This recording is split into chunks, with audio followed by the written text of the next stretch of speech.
स्वामीसुद्धा घेत असतात. स्वामींचे असेच एक भक्त आहेत. ते सांगतात की त्यांना ते 23-24 वर्षाचे होते आणि त्यावेळेला त्यांनी महाराष्ट्र केसरीच्या वयाच्या 35व्या वर्षी त्यांनी जिंकलेली होती आणि त्याचाच आदर्श ठेवून त्यांनी जोर बैठका आणि इतर व्यायामसुद्धा साधारण 1 तास ते करत होते. त्यावेळेला त्यांचे वडील त्यांना सांगत होते की थोडा थोडा व्यायाम करून नंतर वाढवत जा, परंतु त्यांचा तरुणपणा त्यांना नडला. त्यांचे न ऐकता सकाळ संध्याकाळ रोज 1 तास त्यांनी व्यायाम चालूच ठेवला. त्यावेळी फिलिप्स इंडियामध्ये ते कामाला होते आणि दिलेलं काम पूर्ण करण्यासाठी त्यांची सतत धडपड असे. शेपिंग मशीनवर त्यांचं काम चालू होतं आणि मशीनचं काम ॲटोमॅटिक बंद होतं.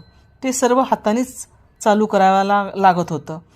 त्यामुळे त्याचा परिणाम वाईट झाला, ज्यामुळे की व्यायाम आणि हाताचे मशीन ऑपरेट करण्यामुळे त्यांच्या छातीमध्ये एक दिवस खूप दुखायला लागलं आणि इतकं दुखायला लागलं की त्यांना काहीही कळेनासं झालं. त्यामुळे